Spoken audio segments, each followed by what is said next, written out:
Bismillahirrahmanirrahim. Assalamualaikum warahmatullahi wabarakatuh. Kami dari kelompok 9 akan memaparkan materi yang berjudul Muhammadiyah dan Pemberdayaan Perempuan. Baik, ini kelompok kami. Saya sebagai Putri Nur Aisyah, dan yang kedua ada Haryanto, dan yang ketiga Andi Nurfadia Sahriani. Adapun yang akan kami bahas yaitu yang pertama cara Kiai Haji Ahmad Dahlan memberdayakan perempuan, yang kedua kesetaraan gender dalam Muhammadiyah, yang ketiga peran perempuan Muhammadiyah dalam kehidupan berbangsa dan bernegara. A. Cara Kiai Haji Ahmad Dahlan memberdayakan perempuan. Pemberdayaan perempuan merupakan upaya perempuan-perempuan untuk memperoleh akses dan kontrol terhadap sumber daya ekonomi, politik, sosial, budaya, agar perempuan dapat mengatur diri, meningkatkan rasa percaya diri untuk mampu membangun kemampuan dan kompetensi diri. Kiai Haji Ahmad Dahlan dibantu Nyai Waidah menggerakkan perempuan untuk memperoleh ilmu melakukan aksi sosial di luar rumah yang bisa disebut radikal dan revolusioner saat itu.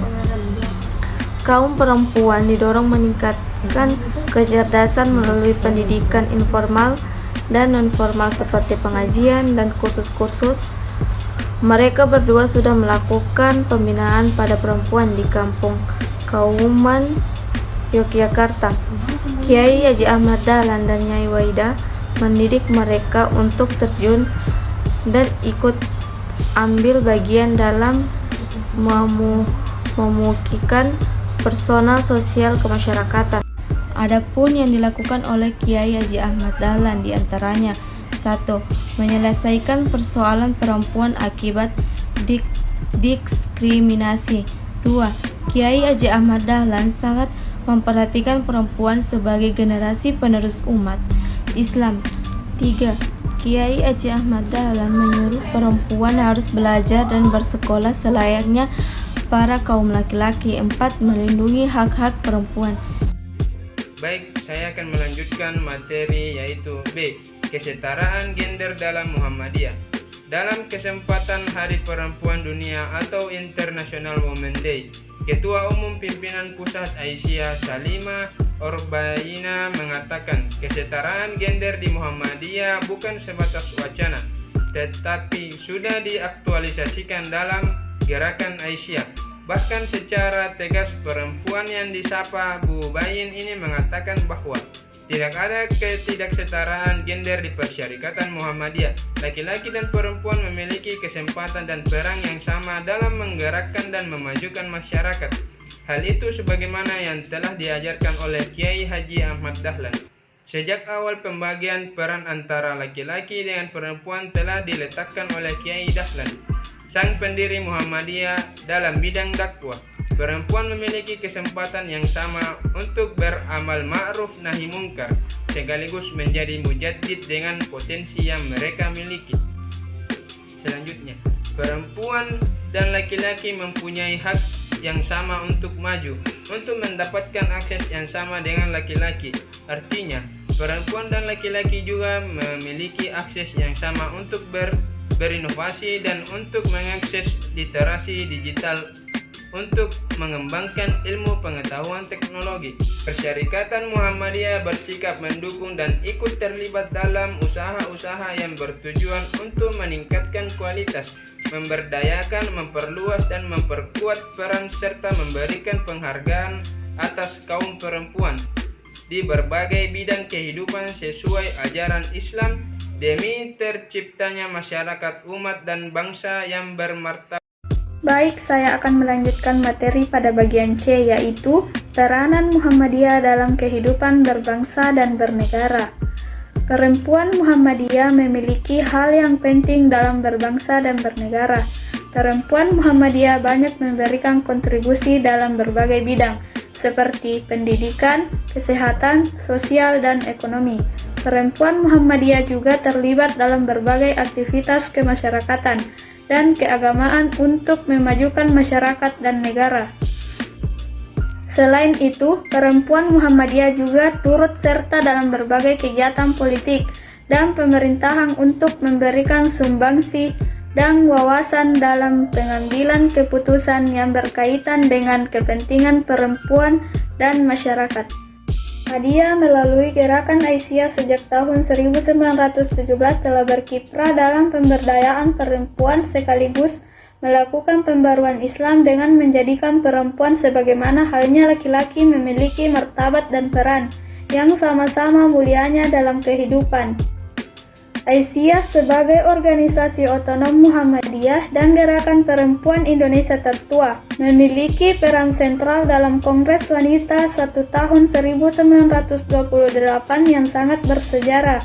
Aisyah bersama Muhammadiyah dengan misi dakwah Islam yang diyakininya melakukan gerakan melawan kolonialisme, diskriminasi pendidikan, membebaskan rakyat dari kebodohan dan kejubudan, serta membangun kehidupan baru yang makmur dan bermartabat.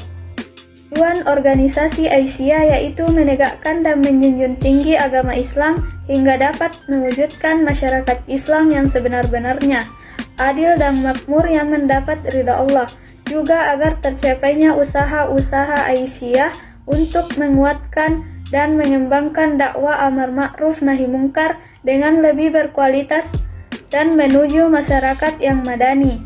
Aisyah memiliki amal usaha yang bergerak di berbagai bidang yaitu pendidikan, kesehatan, kesejahteraan sosial, ekonomi, dan pemberdayaan masyarakat. Demikianlah pemaparan materi dari kelompok kami. Wassalamualaikum warahmatullahi wabarakatuh. Assalamualaikum warahmatullahi wabarakatuh.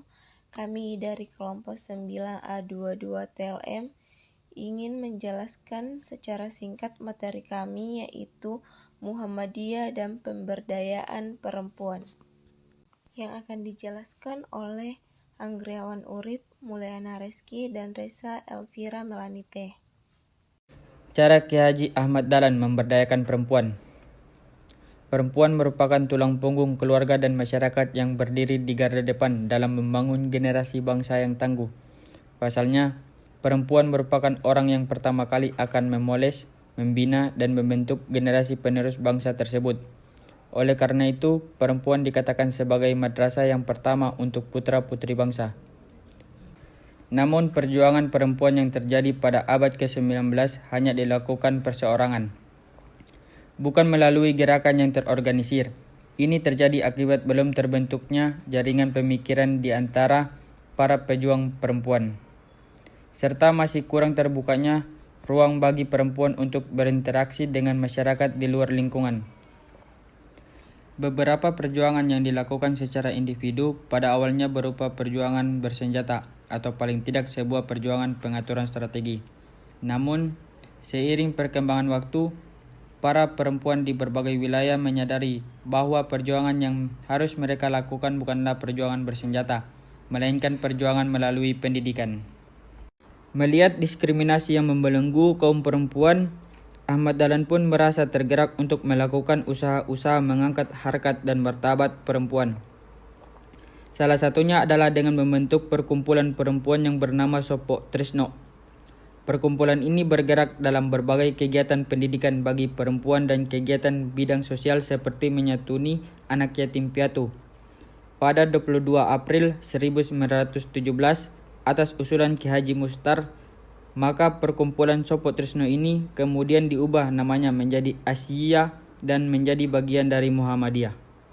Adapun kesetaraan genre dalam Muhammadiyah.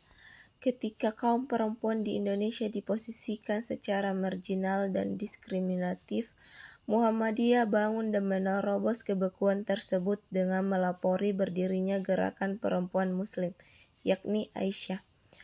Perempuan didorong untuk mencangkup pendidikan, melakukan mobilitas sosial secara leluasa, menjadi daya mubalihat, menjadi pendidik, menjalani profesi, dan memenuhi hak-hak dasar sebagaimana yang dimiliki laki-laki. Sejak awal berdirinya, Muhammadiyah telah memberikan ruang yang cukup maju bagi perempuan untuk berkiprah di ruang publik. Kiai Ahmad Dahlan nampaknya sadar betul akan pentingnya memajukan kaum perempuan sebelum akhirnya mendirikan Aisyah. Sebagai awal langkahnya, beliau merekrut 6 siti sebagai kader inti yang akan dijadikannya pemimpin Aisyah kelak. 6 perempuan tersebut adalah Siti Barijah, Siti Dawiyah, Siti Dalalah, Siti Burjsoh, Siti Wadiyah, dan Siti Badilah. Selanjutnya, peran perempuan Muhammadiyah dalam kehidupan berbangsa dan bernegara. Aisyah sebagai organisasi otonom Muhammadiyah dan Gerak Perempuan Indonesia tertua memiliki peran sentral dalam Kongres Wanita 1 tahun 1928 yang sangat bersejarah. Aisyah bahkan telah melakukan kepeloporan dan peran historis yang monumental dalam memproyeksi kebangunan perempuan Islam pada khususnya perempuan Indonesia pada umumnya.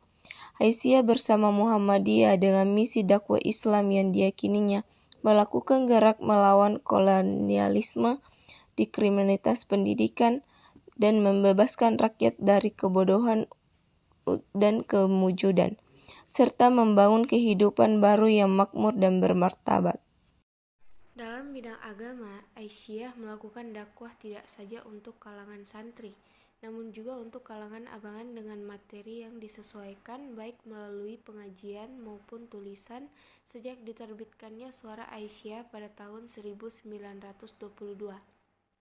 Sesudah kemerdekaan, dakwah juga dilakukan melalui media elektronik. Aisyah juga mempelopori berdirinya musola untuk perempuan yang pertama kali berdiri di Kauman Yogyakarta pada tahun 1922. Dalam bidang sosial telah dilakukan sebelum Aisyah resmi didirikan pada 1917, yaitu dalam bentuk penyantunan anak yatim. Hingga tahun 1974 terdapat 27 panti asuhan yatim piatu Aisyah yang tersebar di seluruh Indonesia. Selain itu, Aisyah juga melahirkan program asuhan keluarga yang menggunakan keluarga dan rumah tangga sebagai tempat penampungan anak asuh. Dalam bidang kesehatan cukup maju karena didukung oleh sumber daya manusia di bidang kesehatan seperti dokter dan para medis yang dimiliki Aisyah.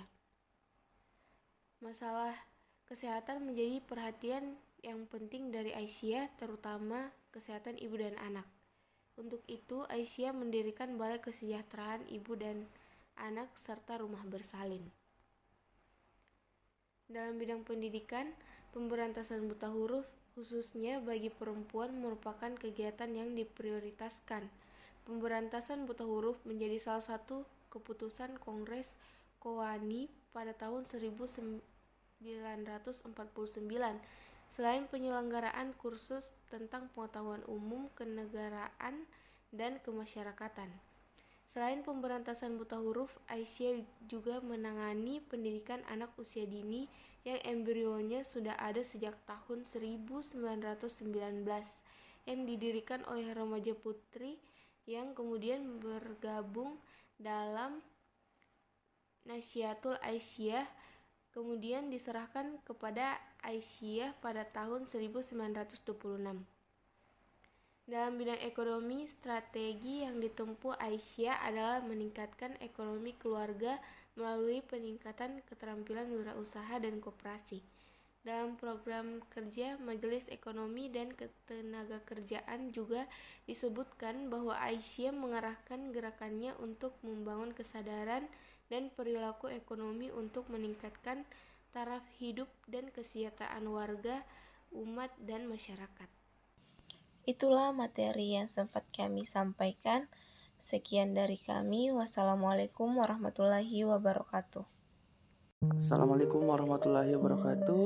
Salam sejahtera bagi kita semua. Pertama-tama saya ucapkan puji syukur atas nikmat yang telah diberikan oleh Tuhan kepada kita, sehingga kita masih bisa berkumpul dalam keadaan sehat pada hari ini. Teman-teman yang saya hormati, izinkan saya menyampaikan pemaparan materi yaitu Muhammadiyah dan pemberdayaan perempuan. Nah, pada materi ini atau pada kelompok ini terdiri dari 3 personil atau anggota, yaitu ada saya dan teman, ada Setiara dan Intan Anugrah. Baiklah, pada pendahuluan materi ini menunjukkan atau akan memaparkan tentang model pemikiran Kiai Haji Ahmad Dahlan yang memperdayakan perempuan, kesetaraan gender, dan peran perempuan Muhammadiyah dalam kehidupan berbangsa dan bernegara. Baiklah, untuk penjelasan atau masuk dalam materi, kita akan ditemani oleh anggota kelompok saya, yaitu Setiara sebagai pemateri pertama. Kepada beliau dipersilahkan. B. Cara Kiai Haji Ahmad Dahlan memberdayakan perempuan. Pemberdayaan perempuan menjadi strategi penting dalam meningkatkan potensi dan peran perempuan agar lebih mampu mandiri dan berkarya. Kesadaran mengenai peran perempuan mulai berkembang yang diwujudkan dalam program pembangunan. Hal ini didasarkan pada satu pemikiran mengenai perlunya kemandirian bagi kaum perempuan supaya pembangunan dapat dirasakan oleh semua pihak. Ahmad Dahlan, sang pendiri Muhammadiyah, adalah salah satu dari sekian ulama terkemuka di awal abad ke-20 yang sangat memperhatikan kepentingan perempuan. Jauh sebelum isu kesetaraan gender atau feminisme berkembang di tanah air, beliau sudah bekerja untuk menempatkan kaum perempuan dalam posisi yang setara dengan pria, meskipun dengan tugas yang berbeda. Salah satu bukti bahwa Ahmad Dahlan tidak menjadikan perbedaan jenis kelamin terlihat dalam penempatan daftar pendakwa Muhammadiyah yang tidak selalu didominasi oleh kaum Adam. Bisa dibilang ini merupakan gerakan baru pada dekade kedua abad ke-20 itu, di mana juru dakwah perempuan masih sangat sedikit sekali jumlahnya. Sejak awal Muhammadiyah berdiri di Yogyakarta pada tanggal 18 November 1912, Ahmad Dahlan memposisikan perempuan sebagai pilar penting untuk mendukung organisasinya itu. Itulah kemudian Ahmad Dahlan dan istrinya Siti Walidah membentuk Aisyah pada tahun 1914 yang bertujuan sebagai wadah pergerakan bagi perempuan Muhammadiyah. C. Kesetaraan gender dalam Muhammadiyah. Kelahiran Aisyah menjadi sangat penting dan berarti dalam pergerakan Islam modern di Indonesia. Kehadiran Aisyah merupakan inspirasi terpenting dari pesan Islam sebagai agama yang memuliakan harkat dan martabat perempuan tanpa diskriminasi. Tanpa harus merujuk pada gerakan emansipasi Barat, Muhammadiyah telah membuka jalan baru gerakan kemajuan kaum perempuan ketika golongan Islam lain belum masuk ke area baru tersebut. Sejak awal berdirinya, Muhammadiyah telah memberi ruang yang cukup maju bagi perempuan untuk berkiprah di ruang publik. Kiai Haji Ahmad Dahlan nampaknya sadar betul akan pentingnya memajukan kaum perempuan sebelum akhirnya mendirikan Aisyah. Pemberian kesempatan bagi perempuan untuk berkiprah di ruang publik tidak hanya dilakukan oleh Kiai Haji Ahmad Dahlan saja. Setelah era kemerdekaan, bukti dukungan Muhammadiyah untuk gerakan kesetaraan gender pun juga semakin besar. D. Peran perempuan Muhammadiyah dalam kehidupan berbangsa dan bernegara. Muhammadiyah melalui gerakan Aisyah sejak tahun 1917 telah berkiprah dalam pemberdayaan perempuan sekaligus melakukan pembaruan Islam dengan menjadikan perempuan sebagaimana halnya laki-laki memiliki martabat dan peran yang sama mulia dalam kehidupan. Aisyah sebagai organisasi otonom Muhammadiyah dan gerakan perempuan Indonesia tertua memiliki peran sentral dalam Kongres Wanita 1 tahun 1928 yang sangat bersejarah. 11 tahun sebelum itu, Aisyah bahkan telah melakukan pelaporan dan peran historis yang monumental dalam memprakarsai kebangunan perempuan Islam pada khususnya dan perempuan Indonesia pada umumnya. Aisyah bersama Muhammadiyah dengan misi dakwah Islam yang diyakininya melakukan gerakan melawan kolonialisme, diskriminasi pendidikan, membebaskan rakyat dari kebodohan dan kejumudan serta membangun kehidupan baru yang makmur dan bermartabat.